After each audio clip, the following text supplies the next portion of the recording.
Everyone, welcome back to my channel logic gainers. My name is Nida. तो आज हम start करने वाले हैं क्लास 8 साइंस का chapter number 1 which is crop production and management. इसमें हम लोग पढ़ेंगे कि हमारा जो क्रॉप होता है वो क्या होता है, उसको हम कैसे प्रोडक्शन करेंगे, कैसे मैनेजमेंट करेंगे। जैसे कि हमें नाम से ही पता चल रहा है हमारे चैप्टर के, और भी बहुत कुछ है इसमें पढ़ने के लिए। तो चलो हम स्टार्ट करते हैं हमारी वीडियो। सबसे पहले हम बात कर ले अगर फूड की, तो हम जो भी खाना खाते हैं, आप सबको पता है कि हमें खाने की रिक्वायरमेंट है, हम सबको खाने की रिक्वायरमेंट है। जितने भी एनिमल्स होते हैं या लिविंग ऑर्गेनिज्म की बात कर ले तो सबको फूड की रिक्वायरमेंट होती है ना। तो हम जितने भी एनिमल्स हैं, हम ह्यूमन बीइंग्स हैं या फिर प्लांट्स ले लो, सबको अलग अलग तरीके की खाने की रिक्वायरमेंट होती है। जैसे कि हमने पढ़ा था कि प्लांट को क्या चाहिए, फोटोसिंथेसिस करते हैं, उनको सनलाइट चाहिए, कार्बन डाइऑक्साइड चाहिए, वाटर चाहिए और भी मिनरल्स चाहिए अपने फूड को प्रिपेयर करने के लिए।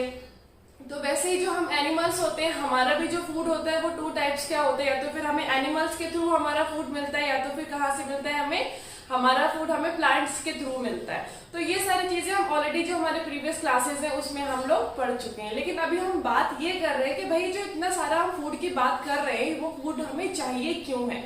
ऑब्वियसली हम लोग ये भी पढ़ चुके हैं कि जो फूड हमें चाहिए वो क्यों चाहिए, क्योंकि हमारी एनर्जी को भाई फूड की रिक्वायरमेंट है, और हमारे जितने भी बॉडी के ऑर्गन्स होते हैं उनमें वो अच्छे से फंक्शन करे, तो इसलिए उसके लिए भी जरूरी होता है हमें अलग अलग विटामिन चाहिए, मिनरल्स चाहिए, है ना। इसके अलावा कार्बोहाइड्रेट, प्रोटीन, ये सब चीजें हम लोग क्लास 6, 7 ये सब चीजें पढ़ चुके हैं।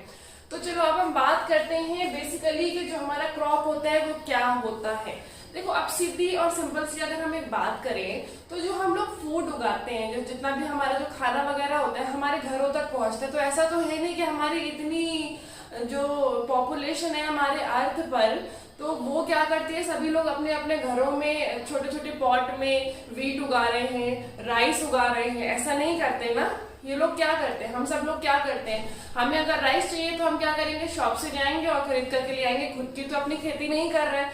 या तो फिर हम लोग क्या करेंगे, हमें वीट चाहिए या फिर कोई दूसरा अनाज चाहिए, पल्सेस चाहिए, कुछ भी चाहिए, तो हम क्या करेंगे, शॉप पर जाएंगे, ले आएंगे। बहुत सारे ऐसे फार्मर्स होते हैं वो खुद क्या करते हैं कि उनका खुद पे ही जो इतना भी क्रॉप होता है वो आ जाते हैं अपने घर पे ही।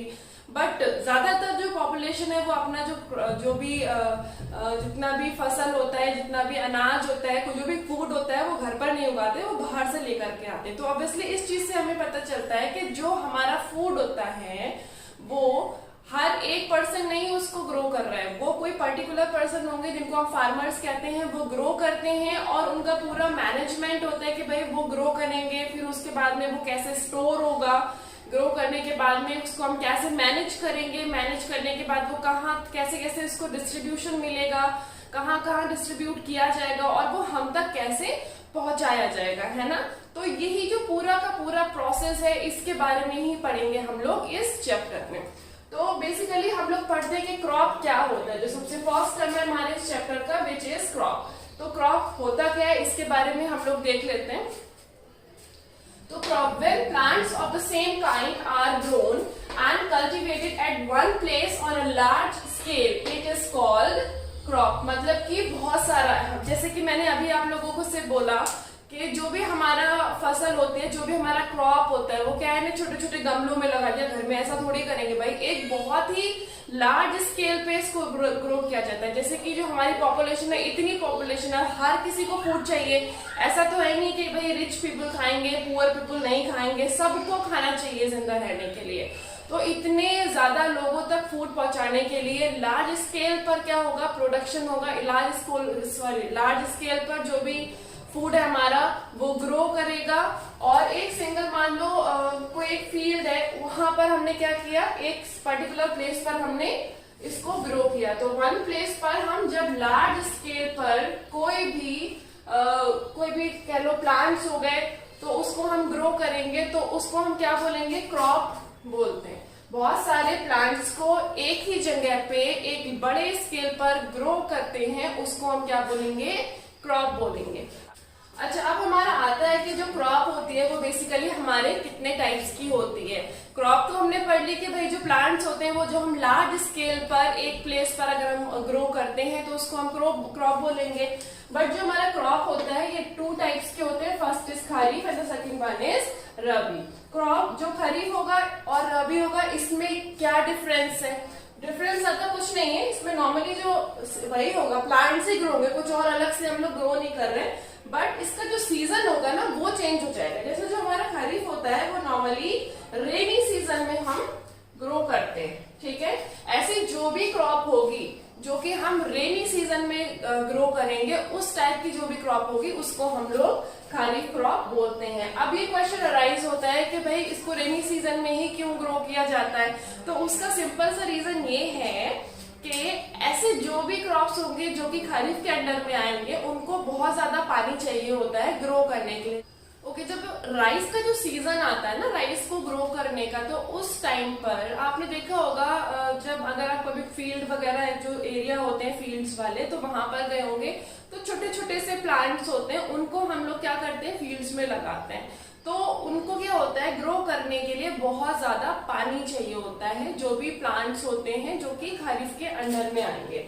तो इसीलिए हम बोलते हैं the crops which are sown in the rainy seasons are called kharif crop. जो भी रेनी सीजन में होंगे उनको हम खरीफ क्रॉप्स बोलते हैं, और इसका जो ड्यूरेशन रहता है वो जून से लेकर के सितंबर तक का रहता है। मतलब कि जून से लेकर के, क्योंकि बारिश का टाइम जो होता है वो नॉर्मली जून से स्टार्ट होता है और सितंबर तक चलता है। तो जून से लेकर सितंबर तक का ये टाइम होता है जिसमें ये जो क्रॉप है इसको हम ग्रो करते हैं। और नॉर्मल इसके जो एग्जांपल्स है वो पैडी हो गया, मेज हो गया, ग्राउंडनट हो गई, तो ये सारे एग्जांपल्स इसके खरीफ क्रॉप के रहेंगे। नेक्स्ट हमारा आता है रबी क्रॉप। रबी क्रॉप कब होती है? जो विंटर सीजन होता है ना, विंटर सीजन में जो भी हम क्रॉप को ग्रो करते हैं वो जो क्रॉप होगी उसको हम लोग रबी क्रॉप बोलते हैं, ठीक है।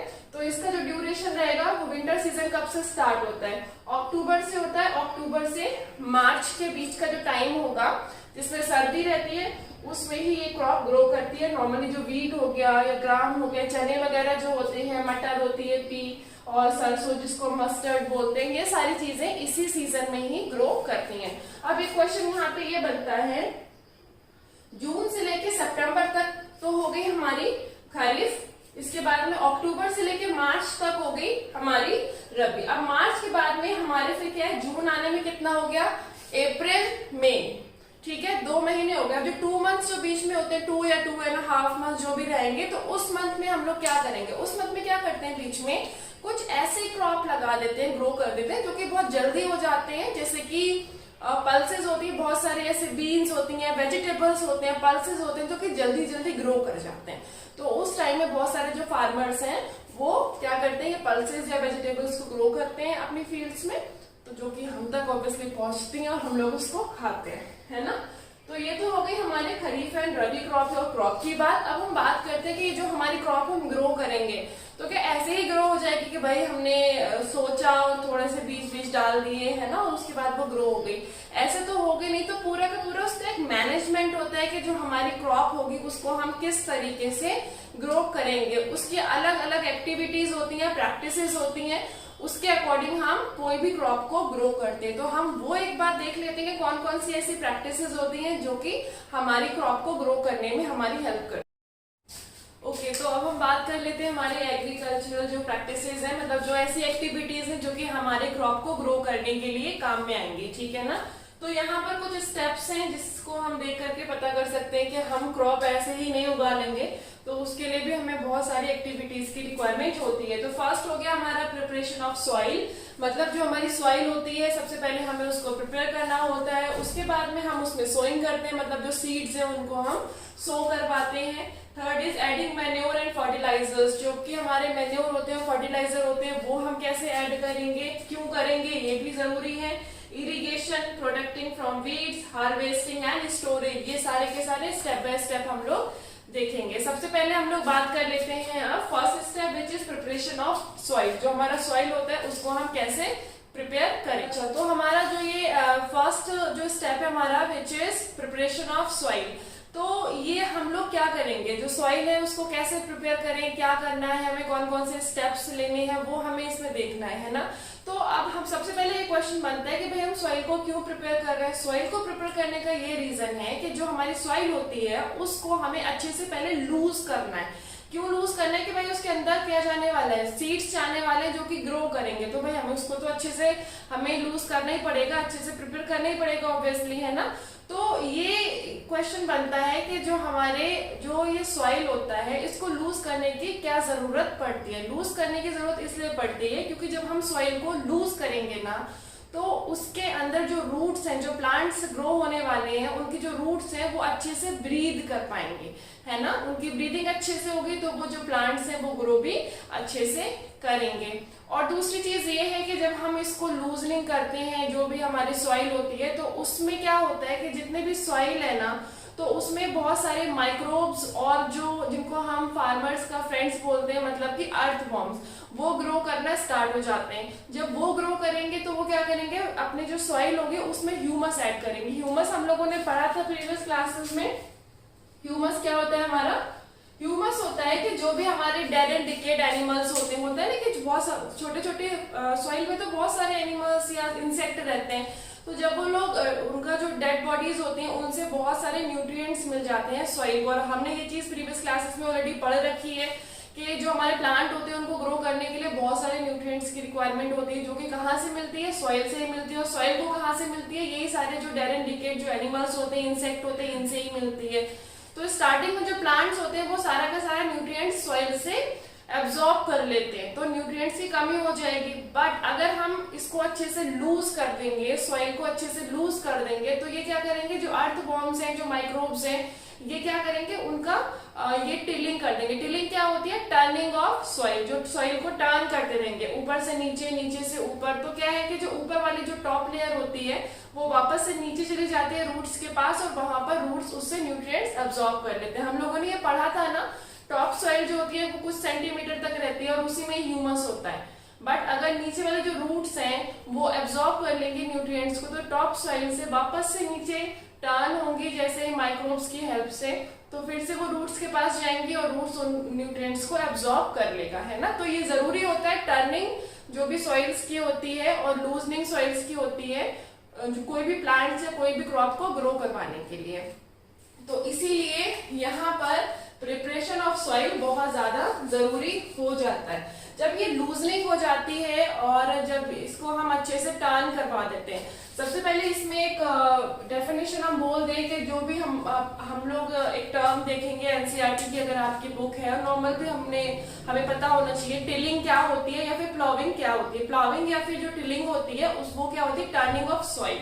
टर्निंग ऑफ सॉइल और टर्निंग और loosening of soil is called tilling और प्लॉविंग, ठीक है। फिल करना भी जरूरी है, ऊपर नीचे जो सॉइल होती है उसको एक लेवल में लाना जरूरी है, लूजन करना जरूरी है ना।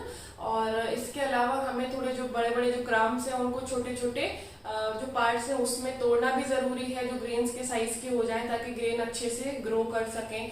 तो इन सब के लिए ना कुछ ऐसे टूल्स बनाए गए हैं जो कि काफी टाइम पहले से हम लोग यूज कर रहे हैं, जो कि थाउजेंड्स ऑफ ईयर्स अगो तो हम लोग क्या करते थे, हम लोग तो बस शिकार करते थे और खाते थे। उसके बाद में फिर हम लोगों ने क्या किया है, खेती करना स्टार्ट किया, फार्मिंग करना स्टार्ट किया।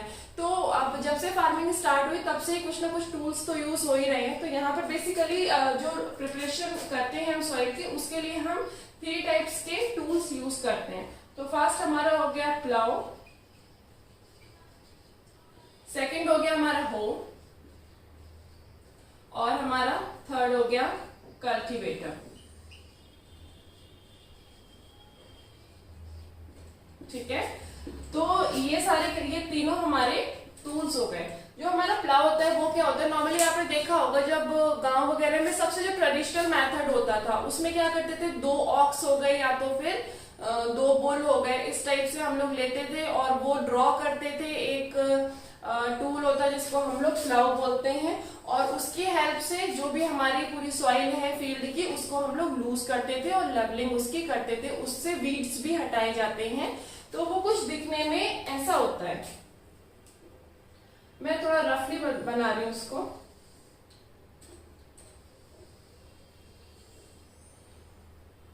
ठीक है।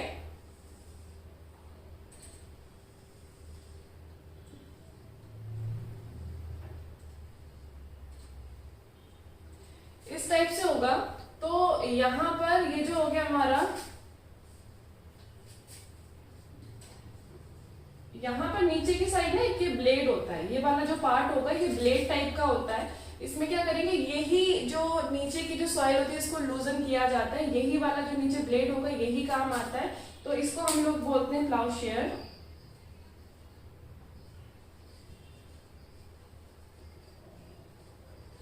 ठीक है, ये जो आपको रॉड से दिख रही है ना, इसको हम लोग बोलते हैं प्लाउ शाफ्ट। ठीक है, और ये हमारा हैंडल हो गया, मतलब कि यही जो चीज होती है जो ऑक्स वगैरह होते हैं उनके यहाँ पर लगाई जाती है। इसी इसके थ्रू ही ये पूरा का पूरा ड्रॉ करते हैं। आगे की तरफ मान लो ये ड्रॉ कर रहे हैं तो ये नीचे की तरफ रहेगा सॉइल में, और इसको ही सॉइल को लूज करते हुए चला जाएगा, तो हम लोग इसको हैंडल बोल सकते हैं। ठीक है, तो इस टाइप से रहता है। तो इस तरीके से हम लोग इसको यूज करके आराम से वीड्स होते हैं जो उसको हटा सकते हैं। वीड्स तो हम लोग आगे पढ़ेंगे कि वीड्स एग्जैक्टली होता क्या है। नॉर्मली छोटे छोटे ऐसे प्लांट्स होते हैं जो कि हमारे लिए यूजफुल नहीं होते, और जो हमें क्रॉप ग्रो करनी है उसके लिए भी अच्छे नहीं होते हैं ना, तो उनको हटा देता है, हमारी सॉइल को लूज कर देता है, लेवलिंग कर देता है, ये सारे काम ये कर सकता है इजिली। इसके बाद में नेक्स्ट हमारा आता है हो में क्या होता है, वो भी क्या करते हैं, वो भी एनिमल्स ही ड्रॉ करते हैं। उसको भी ऐसा नहीं कि ऑटोमेटिकली कुछ ड्रॉ हो जाए या कुछ मशीनरी, ऐसा कुछ नहीं होता। हो में भी सिर्फ यही चीज रहती है, बस उसमें क्या है ना कि थोड़ा सा उसको मॉडर्न तरीके से बना दिया है। सिंपल सा हम ये कह सकते हैं, कुछ इस टाइप से बना देंगे।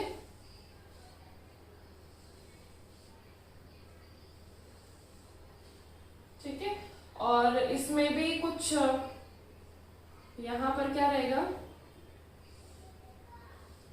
इसमें एक ये ब्लेड रहेगा।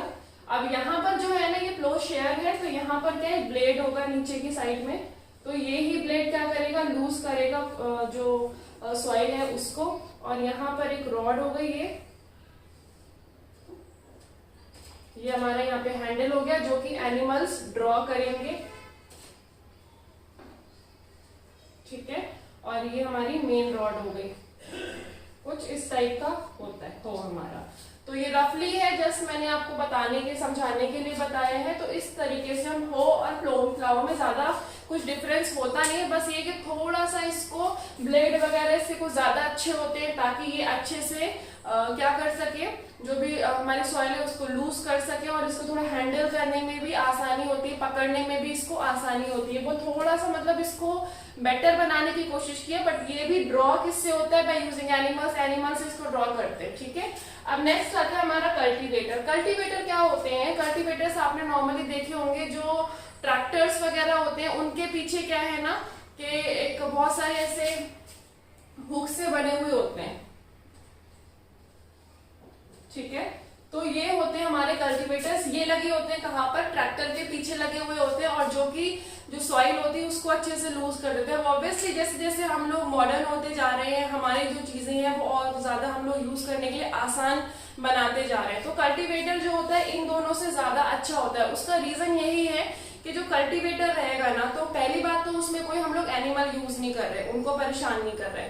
दूसरी चीज, ये जल्दी लूजनिंग करता है, जो भी सॉइल्स है उसकी, ये टाइम कंज्यूमिंग नहीं होता है, बहुत जल्दी लूज कर देता है, और हमारी जो सॉइल है उसको प्रिपेयर कर देता है। और ऊपर से क्या है ना कि इसमें जो लेवलिंग होती है वो भी ऊपर नीचे ऐसे नहीं होती, बहुत अच्छे से स्मूथ लेवलिंग होती है, और ये काफी नीचे तक जाते हैं। मतलब जो पेनिट्रेट होता है ना, ये इनके जो ब्लेड्स हैं वो पेनिट्रेट होते हैं, बहुत नीचे तक जाते हैं। तो हम लोग सॉइल को काफी नीचे तक ले जा करके उसको ग्रो करेंगे, क्योंकि सॉइल में जो सीड्स होते हैं वो जितने ज्यादा नीचे तक जाएंगे उतना ही उनका बाहर आने का या फिर डिस्पर्जन होने का खतरा कम हो जाता है। तो इसीलिए ये ज्यादा से ज्यादा नीचे तक जाते हैं इनके जो ब्लेड्स होते हैं, और वो अच्छे से सॉइल को लूज करते हैं। तो ये कुछ बेनिफिट्स हैं जो कि कल्टीवेटर में होते हैं, जिसकी वजह से आज के टाइम में हम लोग कल्टीवेटर ही यूज करते हैं इंस्टेड ऑफ प्लाउ एंड हो।